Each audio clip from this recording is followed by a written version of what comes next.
কে এই অনুষ্ঠানের উদ্বোধক হিসাবে আমি মঞ্চে আমন্ত্রণ জানাচ্ছি দুটি কথা বলার জন্য বীর মুক্তিযোদ্ধা জনাব মোহাম্মদ আব্দুল মজিদ রহমান সাহেবকে। আমি পাশাপাশি অনুষ্ঠানের উদ্বোধন ঘোষণা করলাম। আজকের ইউনাইটেড ইনস্টিটিউট অফ টনিরহাট আয়োজিত আজকের এই অনুষ্ঠানের আমার অকৃত্রিম সংগ্রামী বন্ধু সভাপতি জনাব ওয়াহিদুর রহমান, আজকের এই অনুষ্ঠানের বিশেষ অতিথি আমার স্নেহের ভাতিজা সিনিয়র প্রিন্সিপাল অফিসার নীলফামারী সোনালী ব্যাংক শাখা, উপস্থিত আমার স্নেহের বুলবুল আহমদ বিশ্ব সাহিত্য সংস্থার নীলফামারী উপজেলার প্রতিনিধি, উপস্থিত বিশেষ অতিথি এবং সম্মানিত শিক্ষক মণ্ডলী, সামনে বসা আমার স্নেহের বিদায়ী এবং অধ্যয়নরত ছাত্রছাত্রীবৃন্দ এবং সম্মানিত অভিভাবকবৃন্দ, আমি সবাইকে আমার আন্তরিক অভিনন্দন, সালাম এবং আদাব জানিয়ে আমি আমার কথা শুরু করছি। আজকের এই দীর্ঘ 18 মাস করোনা ভাইরাসে আক্রান্ত হয়ে আমাদের দেশের সকল শিক্ষা প্রতিষ্ঠান বন্ধ হয়ে যায়, যার ফলে শিক্ষা ব্যবস্থা সম্পূর্ণরূপে একটা অন্ধকারে ঢাকা পড়ে। আজকে দীর্ঘদিন পর সেই অন্ধকার থেকে ছাত্রছাত্রীরা শিক্ষার ব্যবস্থার একটা আলোক বর্তিকা এসে পৌঁছে গেছে, যার ফলস্বরূপ আজকে আমরা এই অনুষ্ঠানের বিদায়ী অনুষ্ঠান এবং অভিভাবক সমাবেশ যোগ দিয়ে আমরা নিজেকে সার্থক মনে করছি। প্রিয় ছাত্রছাত্রী অভিভাবকবৃন্দ, আপনারা জানেন শিক্ষায় জাতির মেরুদণ্ড। শিক্ষা ছাড়া কোনো জাতি উন্নতি করতে পারে নাই। শিক্ষা ছাড়া কোনো জাতি সে জাতিকে উন্নতির শিখরে দাঁড়ার কোনো সুযোগ পায় নাই। আমরা শিক্ষা ব্যবস্থার দিক থেকে অনেক এগিয়েছি, অনেক আমরা এগিয়ে গেছি এবং এটা আমাদের দেশের জন্য অত্যন্ত সাফল্য। এবং এই করোনা না হলে আমরা অনেক দূর এগিয়ে যেতে পারতাম। আজকে খোয়াখড়িবাড়ি ইউনিয়ন আপনারা ইতিপূর্বে দেখেছেন, ভূগোলের ভিতর লেখা ছিল খোয়াখড়িবাড়ির স্থান শিক্ষিত লোকের বসবাস। সেই খোয়াখড়িবাড়ি ইউনিয়নে কয়েকটি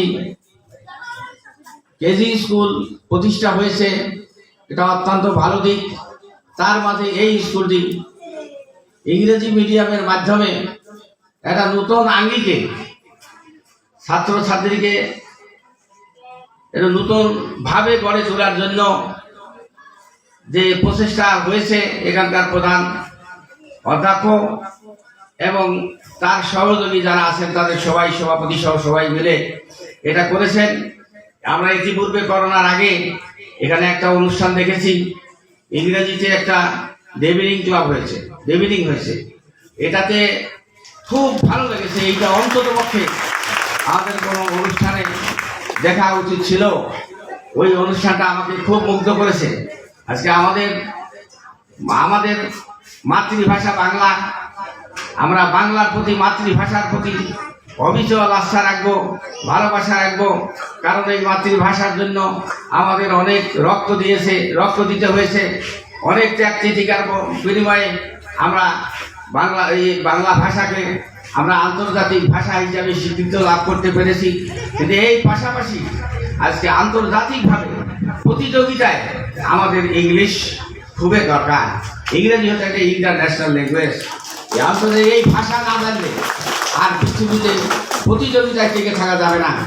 যদি কেউ ইংলিশ ভালো জানে সে সারা বিশ্ব ঘুরতে পারবে, তাকে কেউ ঠেকাতে পারবে না। এই ইংলিশ এই জন্য পাশাপাশি দরকার। আর এই ইংলিশ চর্চার মাধ্যমে আজকের এই এই এই বিদ্যালয়টি এইটা অত্যন্ত একটা ভালো দিক, যেটা খুবই দরকার। আর এখান থেকে ছাত্ররা বের হবে, বের হয়ে তারা আন্তর্জাতিকভাবে তাদের ভূমিকা কর্মকাণ্ড তুলে ধরবেন, তাতে দেশের জন্য, আমাদের জন্য, এলাকার জন্য একটা সুনাম বয়ে নিয়ে আসবে। আমাদের প্রিন্সিপাল সাহেব বললেন যে ইতিপূর্বে কয়েকটি ছেলে এখান থেকে বের হয়ে বিশ্ববিদ্যালয়ে গিয়েছে, এটা একটা গর্বিত ব্যাপার।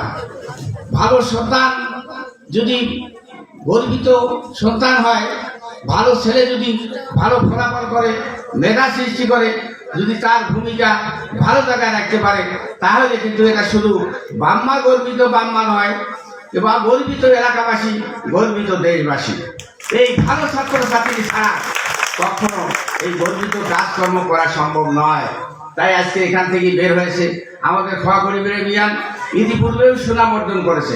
খোয়াখড়িবাড়ি ইউনিয়নের সেদিন একজন ওসি, ওই কি বলে ওটা, ওই দর্জিগা, আমাদের খোয়াখড়িবাড়ি স্কুলের ছাত্র ছিল। সেদিন তার একটা সাক্ষাৎকার হলো।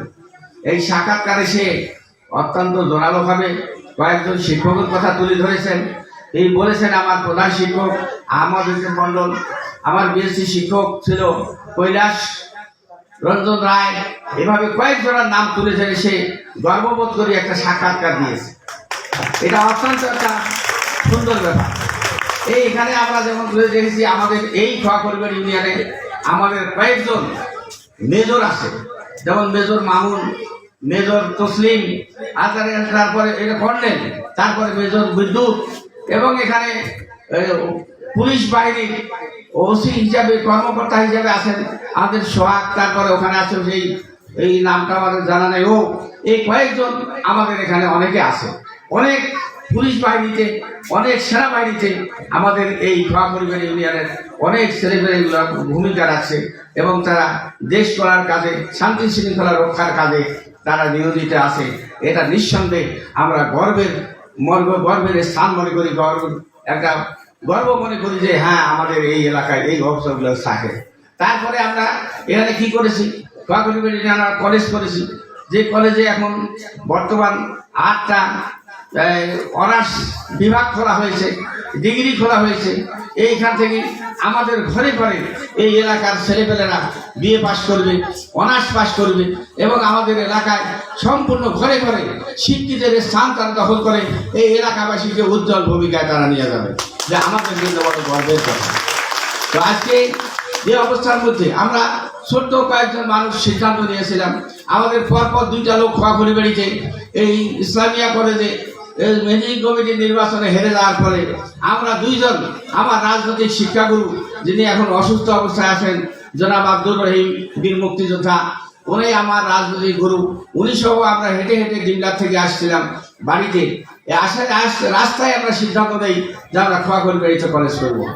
তারপরে আমরা সবাইকে ডাক দিই, অনেকে যায়, তার মধ্যে একজন আছে আমার ওয়াহিদুল। আমরা সিদ্ধান্ত নেই খোয়াখড়িবাড়ি হাই স্কুলে বসে, এবং আমরা কলেজ করে ফেলছি। এই কলেজ থেকে আমাদের ভালো ভালো ছাত্র বের হবে, আমাদের কলেজে একটা সুনাম বয়ে নিয়ে আসছে, এই এলাকার আমরা সুনাম বর্জন করে ধরে আসি। এটা আমাদের জন্য অত্যন্ত গর্বিত বিষয়। আজকে আমাদের এইখান থেকে কয়েকজন ছাত্র, বিদায়ী ছাত্র, যারা এখান থেকে বিদায় নিয়ে তারা চলে যাবে, পরীক্ষা দিয়ে উচ্চতর শিক্ষা অঙ্গনে প্রবেশ করবে। এই প্রবেশের মধ্য দিয়ে এই শিক্ষা অঙ্গনের সুনামটাকে ধরে রাখবে, তারা ভালো ছাত্র হিসাবে গড়ে উঠবে, নিজেকে সাফল্যমণ্ডিত ছাত্র হিসাবে গড়ে তুলবে, এবং ভবিষ্যতের জন্য তারা এই দেশকে তাদের মেধা এবং তাদের সহায়তা দিয়ে, শক্তি দিয়ে তারা এগিয়ে নিয়ে যাবে। আজকে আপনারা জানেন, আমি মহান মুক্তিযুদ্ধে আমাদের সেই চেতনা ছিল। আমি বলতে 1971 সালে স্বাধীনতা যুদ্ধে সর্বপ্রথম আমাদের যে খোয়াখড়িবাড়ি ইউনিয়নে সর্বপ্রথম ভূমিকা রাখে, এখানে খান সেনারা সর্বপ্রথম এখানে আক্রমণ করে, এবং আক্রমণ করে এখানে আবু ভাই থেকে শুরু করে এই বাড়িগুলা পড়া দেয়। তারপরে ওখান থেকে অনেক লোককে এখানে দাঁড় করিয়ে প্রকাশ্য গুলি করে, সেই গুলিতে আমাদের শহীদ ওহিদুর রহমান, এই সকলের বাবা, সে গুলিবিদ্ধ হয়ে সেখানে মারা যায়। এই স্বাধীনতা যুদ্ধেও এখান থেকে কিন্তু আমাদের ভূমিকা সৃষ্টি হয়। তারপরে এখান থেকে যখন আমাদের যুদ্ধ শুরু হলো, তখন আমাকে সর্বপ্রথম আব্দুর রহিম ভাই আমাকে বলছিলেন যে আমাদের আলাদা ক্যাম্প জলপাইগুড়িতে খুলছে, তুমি সেই ক্যাম্পে চলে যাও। তারপরে আমরা লোকজন দিয়ে আমি সেই রেজাউল করিম লেবু ভাইয়ের হাত ধরে, আমি খালি হাত ধরে তার সঙ্গে নিয়ে তার হাত ধরে আমি স্বাধীনতা যুদ্ধে অংশগ্রহণ করি, জলপাইগুড়িতে যাই। এমনিভাবে এই খোয়াখড়িবাড়ি নিয়ে প্রতিটা ক্ষেত্রে সেই নেতৃত্ব দিয়েছে। আজকে সেই অবস্থার পরিপ্রেক্ষিতে সর্বপ্রথম খোয়াখড়িবাড়িতে ইংলিশ মিডিয়ামের মাধ্যমে এই একটা উন্নত মানের আন্তর্জাতিক মানের একটা স্কুল গড়ে তোলার হয়েছে। সেই স্কুলটা আজকের এই ইউনাইটেড এই স্কুলটাকে সেই আগে থেকে দেখবো এই স্কুলটা যেন সেইভাবে গড়ে তুলে।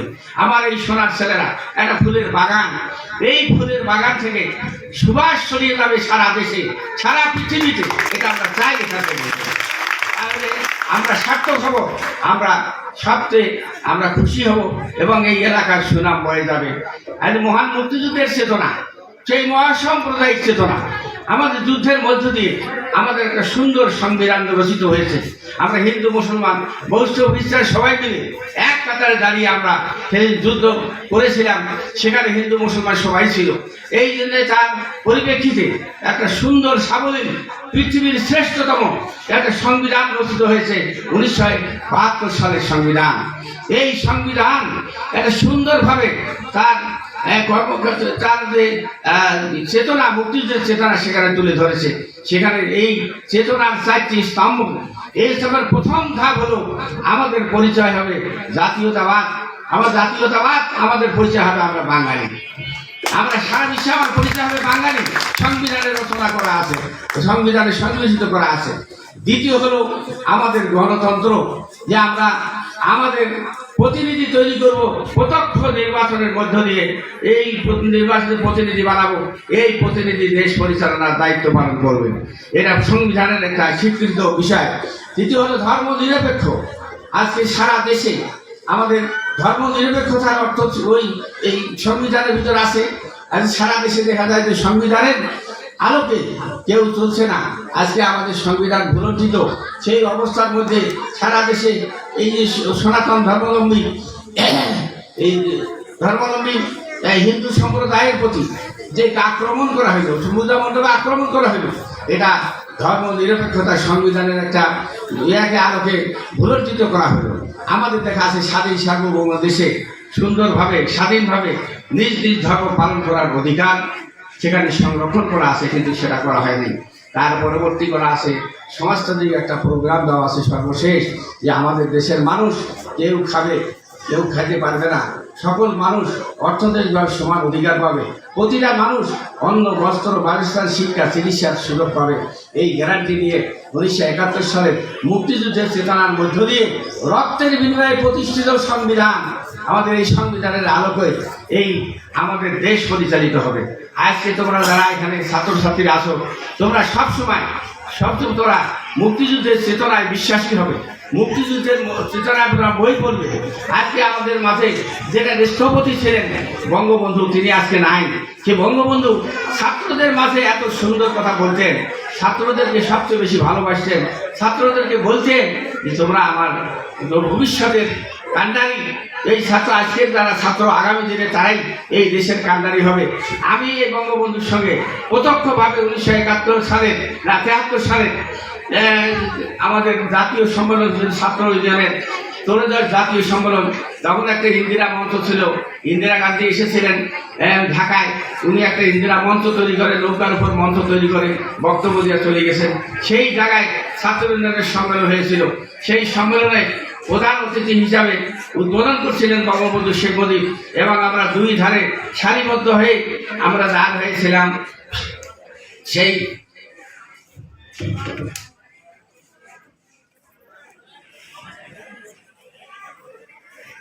উনি সেদিন প্রত্যেক ছাত্রের সঙ্গে হাত মিলিয়ে খুব মুচকি মুচকি হেসে আমাদের মঞ্চে গিয়েছিলেন।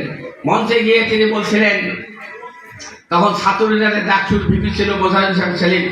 তারপর বললো যে আমার অনেক মেহমান, বিদেশি মেহমান আছে, তারপরে যেহেতু সেলিমকে ডাকিয়ে আমি পাই, সেই তার ডাকে সাড়া না দিয়ে আমি পারি নাই, তাই এই সম্মেলনে আসলাম।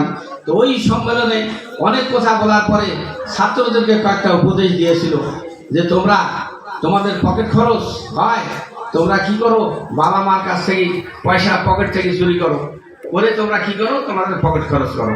এইগুলা তোমাদের আর করতে হবে না।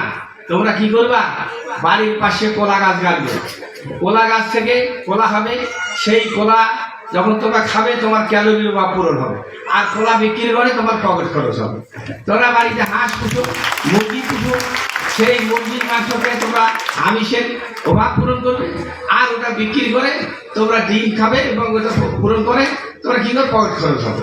এই এত সুন্দর সুন্দর কথাবার্তা তিনি বলে গেছেন ছাত্রদের উদ্দেশ্যে, এবং এই ছাত্ররাই ভবিষ্যৎ এত সুন্দর বলে গেছেন, যেটা আমার সঙ্গে প্রত্যক্ষভাবে আমি দেখেছি এবং এই কথাগুলো শুনেছি। তাই আজকে ছাত্রদেরকে দেখলেই একটা বুক ভরে যায়, যাই এই ছাত্ররা অদূর ভবিষ্যতে এই দেশের কান্ডারি হবে। কিন্তু যখন শুনি যে ছাত্রদের মাঝে এটা বিপদগামী হয়, এই ছাত্ররা যখন মাদক সেবী হয়, এই ছাত্ররা যখন মোবাইল ফোন দিয়ে তারা যখন বিভিন্ন প্রকার বিভ্রান্ত সৃষ্টি করে নিজের মেধাটাকে নষ্ট করে তারা মাঝ পথেই ধ্বংস হয়ে যায়, তখন খুব খারাপ লাগে, খুবই খারাপ লাগে। তখন এইটা দেখি যে নারী জাতির যে একটা মেরুদণ্ড সেটা আমাদের ভেঙে যাচ্ছে। এইটা আমাদের শুরু হয়েছে করোনার মধ্য দিয়ে, আবার ফিরে আসছে সেই দিকে। আমরা আশা করি তোমরা প্রত্যেকটা ছাত্র তোমরা মুক্তিযুদ্ধের চেতনায় বিশ্বাসী হবে, মুক্তিযুদ্ধের চেতনার সৈনিক হবে, তোমরা বঙ্গবন্ধুর আদর্শের সৈনিক হবে। তাহলে তোমরা বুক খুলে একজন সফল ছাত্র হিসাবে তোমরা এই বাংলাদেশে পরিচয় বহন করতে পারবে। আমাদের দেশের এই ছেলেরা, সন্তান ছেলেরা, এই সোনার ছেলেরা আজকে কি করছে? আর আমাদের দেশের কিছুদিন পূর্বে, আজ থেকে 20 বছর আগে, এখানে যখন আব্দুল সবুর মন্ডল একজন ইউনো ছিল, তিনি একদিন সকল রাজনৈতিক দলের লোকজনকে ডাকিলেন। আমিও সেখানে গিয়েছিলাম। সেখানে বলল যে দেশে খুব অভাব, দেশের 2 সন্ধ্যা ভাত খাওয়া যাবে না, ভাত খাইতে হবে এক সন্ধ্যা খাইতে হবে মিষ্টি আলু। এই যে মোটা আলুগুলো ছিল, এই আলুগুলো তা না হলে দেশে আর রক্ষা করা যায় না। এই অবস্থার মধ্যে দিয়ে আজকে আমাদের ভাতের অভাব নাই, ভাত খেয়ে আমরা বিদেশে চালান দিতে পারতেছি। এটা কে করছে? আমাদের দেশে তোমাদের মতো সন্তানরাই করছে। ওই ধান গবেষণা ইনস্টিটিউটে নতুন করে ধানের জন্ম দিয়ে অল্প জমিতে বেশি ধান ফলানোর প্রক্রিয়া করে আজকে দেশকে খাদ্য স্বয়ংসম্পূর্ণ করেছে। কারা করেছে? তোমাদের মতো সন্তানরা, এই দেশের সোনার ছেলেরা। আমাদের দেশে এখনো সোনার ছেলেরা এগিয়ে যাচ্ছে। আমাদের শাহজালাল বিশ্ববিদ্যালয়, সেই সিলেটের শাহজালাল বিশ্ববিদ্যালয় থেকে আমাদের ছেলেমেয়েরা সেখানে মেধা সৃষ্টি করে গবেষণা করে তারা নিজেকে বড় মনে করে আজকে নাসায়, যে জায়গায় 1969 সালে নাসায় 3 জন নভোচারী প্রথম গিয়েছিল, তারা রাশিয়া এবং আমেরিকা থেকে আজকে আমাদের দেশের আসলে নাসায় গিয়ে কাজ করতে পারছে, সেখানে প্রবেশ করতে পারে। কত সুন্দর খবর! তাহলে আমাদের দেশের ছেলেরা পারবে না এমন কোনো কাজ নাই, পারবে, অবশ্যই করবে। তাহলে তাদেরকে এগিয়ে যেতে হবে সুন্দরভাবে নিজের সাবলীল মেধা বিকাশের মধ্য দিয়ে, তাহলে কিন্তু আমরা সেই জায়গায় পৌঁছতে পারবো। তাই আজকে এই যে ইউনাইটেড ইনস্টিটিউট অফ